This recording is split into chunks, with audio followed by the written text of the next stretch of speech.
Hi, Hi, is this Laura? it's Laura. Hi, Laura! Yeah!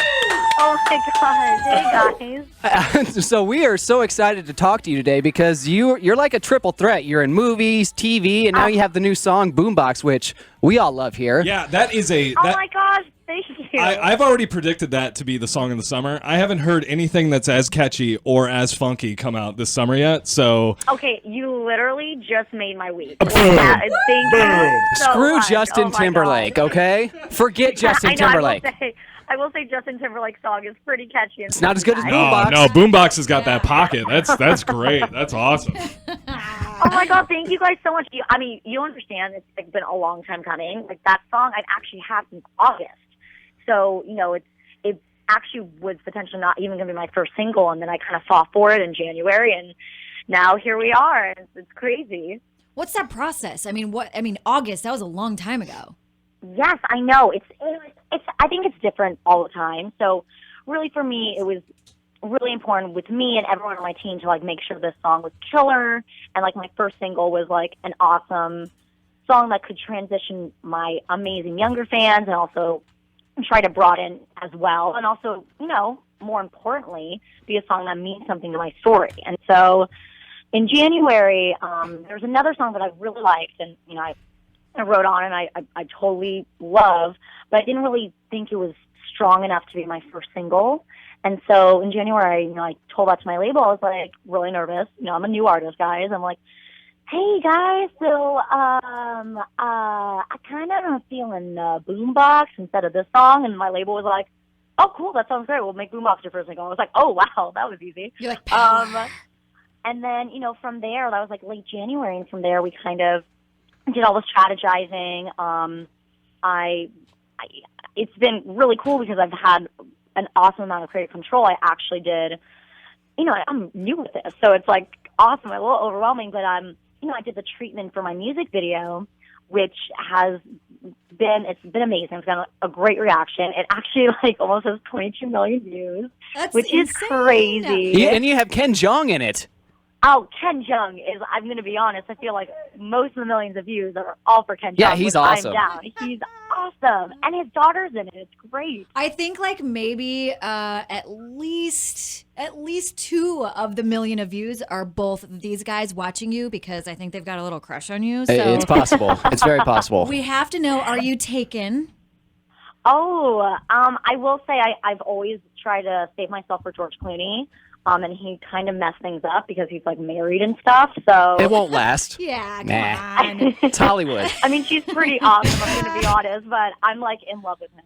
So we're single these days. So say that again. So you're single.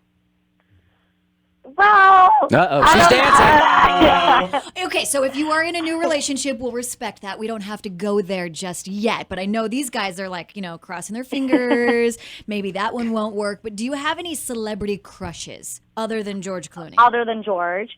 Oh my God, of course. I'm obsessed with Daniel Radcliffe. I'm the biggest Harry Potter and British fan. So he makes everything come true. He's amazing. I love him. I saw him in a play in New York a year ago, and he was incredible. So did you see? I'm kind of in love with him. Did you see the play he did where he got fully naked? Not that one. Oh, you missed out, God, man. Darn it, I missed it. I know, right? That should have been the play I saw. No, I saw the one where he actually played someone who was handicapped. It was really sad, but he rocked it. Well, yeah. You don't even know what to say. Going from the naked one to he couldn't move his body. Yeah, it sounds like you missed out a little bit. I mean, I'm not gonna lie. So what was it like when you were recording that song? I mean, did you know that you had did you know you had something that was special when you were in the studio? Oh yes, for sure. I mean, I really connected with it because I thought, okay, first of all, guys, I'm kind of a retro person, so I have a flip phone. What? Yes, I know. Like a Motorola Razr? Stop the presses. Yes, a Razr, and I'm actually going through kind of an internal struggle right now because AT&T is shutting down my service.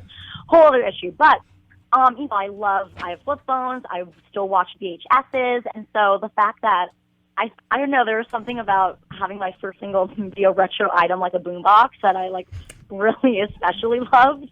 But besides that, the music totally fit my sound, the sound that I'm going for, and the lyrics are really, really sweet and awesome, and it's all about that person, be it romantic, be it a friend, be it a mentor, anyone that just kind of brings, that special energy in your life, and I love that. I love singing about that. I love singing the song. So, it's so much fun. Like a pizza guy brings that energy too. So are you pretty stoked when so he rolls true. up? I'm gonna be honest.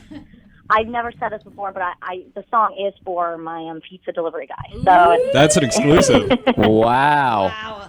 It's all about that pizza. Yeah, so I was doing some research on you, and your acting career is all over the place, movies and TVs, but you were actually the young version of two really huge characters in a movie and a TV show. So the Superbad and Dexter. Are you Yes. Are you a young person in anything else that we don't know of? Yes, I actually played. I played young people all the time. I played young Sarah Silverman in the Sarah Silverman program, which was awesome. I could see that. And I played young Keira Knightley in a movie a while back called The Jacket. The that Jacket? Clooney actually produced. The Jacket is fantastic. Just like I don't know. I didn't realize you were in it until this morning. And I literally just watched it about 2 weeks ago, and it still holds up. Oh my God. So it's so weird, but it's fantastic. It's so weird. But okay, can you imagine 8-year-old me reading the script for that, being like, I think I have to reread that part again. And then when the inappropriate stuff goes on, I'm Oh, like, yeah. okay, what is going on? Hello, 8-year-old. Well, and Adrian Brody. I mean, Adrian Brody amazing. plays a pretty intense part, and it was like.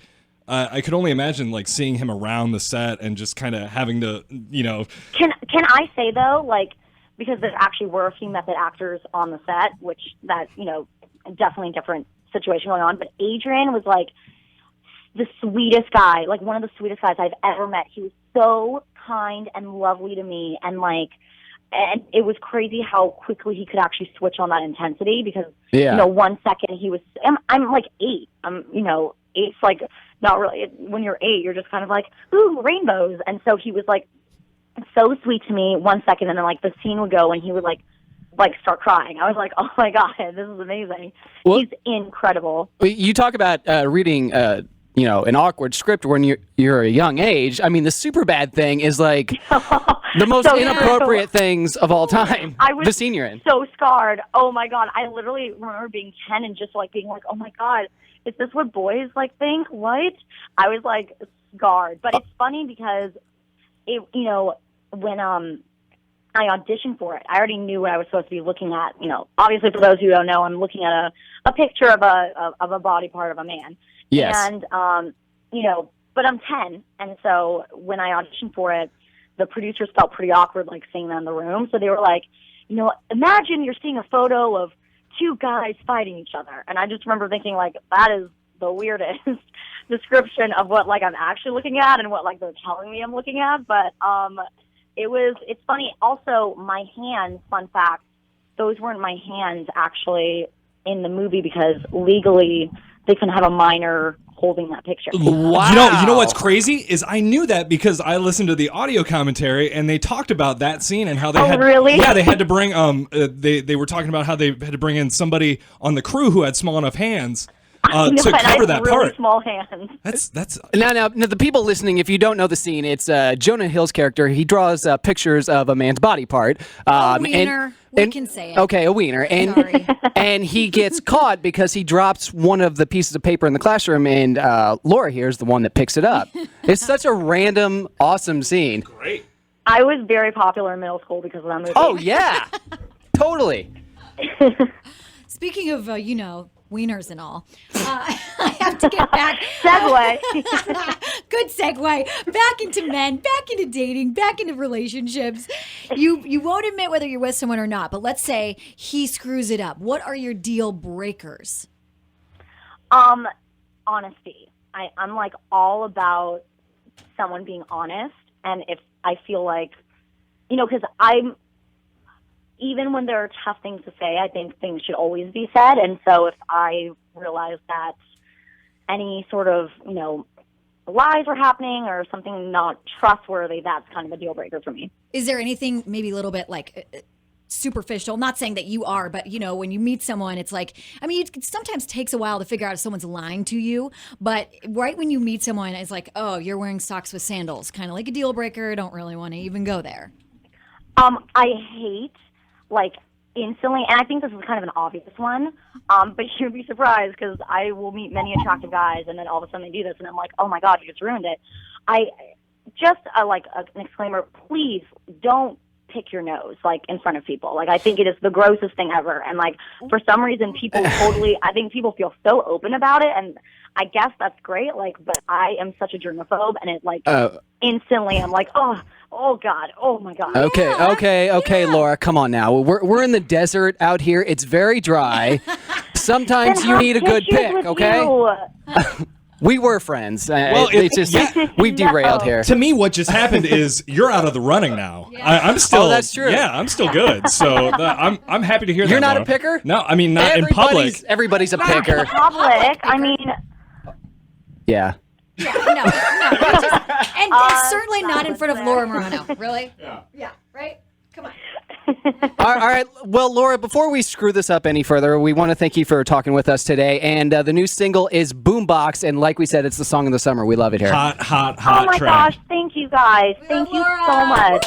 Thank you for talking with us.